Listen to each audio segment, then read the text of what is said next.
വയനാട് കമ്പളക്കാട് എച്ചോം കുറുമ്പാലക്കോട്ട കരടിക്കുഴി ഉന്നതിയിലേക്കുള്ള വഴി കാട് മൂടിയതിനെ തുടർന്ന് ദുരിതത്തിലായി പ്രദേശത്തെ ഗോത്രവിഭാഗങ്ങൾ.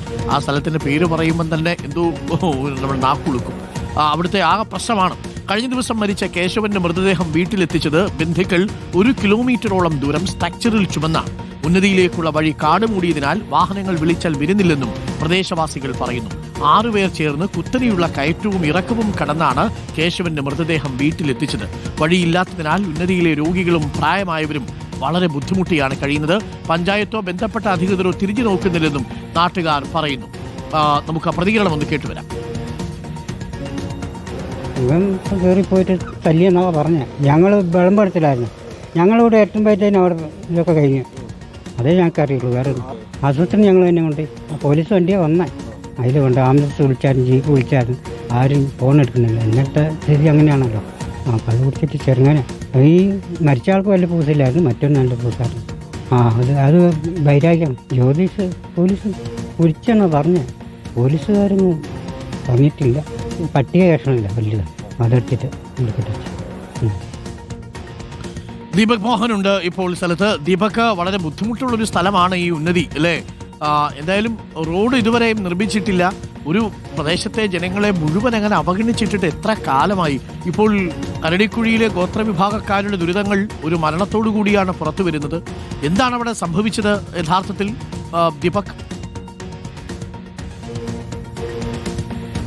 Very good morning doctor Arunkumar. കമ്പളക്കാടിനടുത്തുള്ള ഏച്ചോം കുറുമ്പാലക്കോട്ട കരടിക്കുഴി ഉന്നതിയിലേക്കുള്ള വഴിയാണിത്.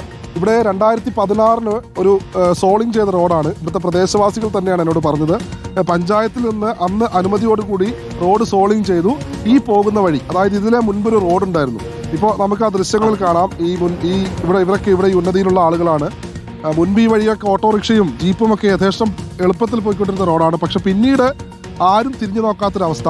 ഇന്നലെയാണ് ഈ കേശവനെ, അതായത് മിനിഞ്ഞാന്ന് രാത്രിയാണ് കേശവനെ ബന്ധു അടിച്ച് കൊലപ്പെടുത്തിയത്. തുടർന്ന് ഇന്നലെ വൈകിട്ടോടുകൂടി ഈ പോസ്റ്റ്മോർട്ടത്തിന് ശേഷമാണ് കേശവന്റെ മൃതദേഹം ഇങ്ങോട്ട് കൊണ്ടുവന്നത്. ഞങ്ങൾ ഇന്നലെ ആ സമയത്ത് ഇവിടെ ഉള്ള സമയത്താണ് ഇവിടുത്തെ ഒരു ദുർവിധി, ജനങ്ങളുടെ ഒരു ദുർവിധി ഞങ്ങൾ കണ്ടത്. ഏകദേശം 1 കിലോമീറ്ററോളം ദൂരത്തിൽ ഈ കാട് മൂടിക്കിടക്കുന്ന കുറ്റിക്കാടുകൾ, പാമ്പുകളൊക്കെ ഉണ്ടെന്നാണ് ഇവിടുത്തെ ആളുകളൊക്കെ പറഞ്ഞത്. ഈ മേഖലയിലൂടെയാണ് ഇന്നലെ കേശവന്റെ മൃതദേഹം ആളുകൾ ചുമന്നു കൊണ്ടുപോയത്. ഇവിടെയുള്ള ആളുകളോടൊക്കെ തന്നെ നമുക്ക് പ്രതികരണം എടുക്കാം. ചേട്ടാ, എന്താ സ്ഥിതി? ഈ പ്രായമായ ആളുകളും രോഗികളൊക്കെ എങ്ങനെയാണ് ഇപ്പോൾ നിങ്ങൾ അവിടെ നിന്ന് പുറത്തേക്കൊക്കെ വരുന്നത്, ആശുപത്രിയിലേക്ക് പോകുന്നത്? വണ്ടി വരുമോ? വണ്ടിയൊന്നും വരില്ല ഇങ്ങോട്ടേക്ക്. ഈ കാട് കാരണം ഇപ്പോൾ നന്നൊക്കെ പറഞ്ഞിട്ട് കുറേയാണ് പറഞ്ഞിട്ട് പോകുന്നത്. ഭയങ്കര ബുദ്ധിമുട്ടാണ്. ഞങ്ങൾ ഇപ്പോൾ ഇതെങ്ങനെ എന്തെങ്കിലും സൂക്കട് വന്നു കഴിഞ്ഞാൽ ഭയങ്കര ബുദ്ധിമുട്ടാണ്. എങ്ങനെ ഇപ്പോൾ പുറത്തേക്ക് ആളെ കൊണ്ടുവരിക? അതിന് വല്ല കസേര ആണ്, കസേര അല്ല വല്ല തുണിയിൽ കെട്ടി ഇങ്ങനെ കൊണ്ടുവരും. ഇങ്ങനെയൊക്കെയാണ് ഇവിടുത്തെ സംഭവങ്ങൾ. കസേരയിൽ ഇരുത്തിക്കൊണ്ടിരുന്നാണോ അതോ കെട്ടിക്കൊണ്ടിരുന്നത്? ഇരുത്തിയിട്ട് കെട്ടിട്ട് ഒരു 4 ആൾ കൂടി ചുമന്നിട്ട് വരിക. അരുൺകുമാർ, അതായത് ഏകദേശം 6 അടിയോളം തന്നെ വീതിയുള്ള റോഡുണ്ടായിരുന്ന സ്ഥലമാണിത്. പക്ഷെ ഇപ്പോൾ ഇവിടുത്തെ ഒരു സാഹചര്യം ഇതാണ്. 2 സൈഡും കാട് മൂടി.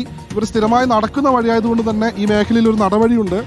ഇവിടുത്തെ കാട് വെട്ടണം എന്ന് നിരവധി തവണ ഈ ഉന്നതിയിലുള്ള ആളുകൾ ഇവരോട് പറഞ്ഞു, അതായത് പഞ്ചായത്ത് അധികൃതരോടൊക്കെ പറഞ്ഞു. പക്ഷെ ആരും തന്നെ തിരിഞ്ഞു നോക്കുന്നില്ല. ഇന്നലെ ഇവിടെ നിന്ന്, അതായത് ഇന്നലെ നമ്മൾ നേരത്തെ നിന്ന സ്ഥലത്ത് ആംബുലൻസ് നിർത്തി അവിടെ നിന്ന് സ്ട്രക്ചറിലാണ് ഈ ഉന്നതിയിലേക്ക് കൊണ്ടുപോയത് കേശവന്റെ മൃതദേഹം. ഇന്നലെ വൈകിട്ടോടുകൂടി മൃതദേഹം സംസ്കരിച്ചു.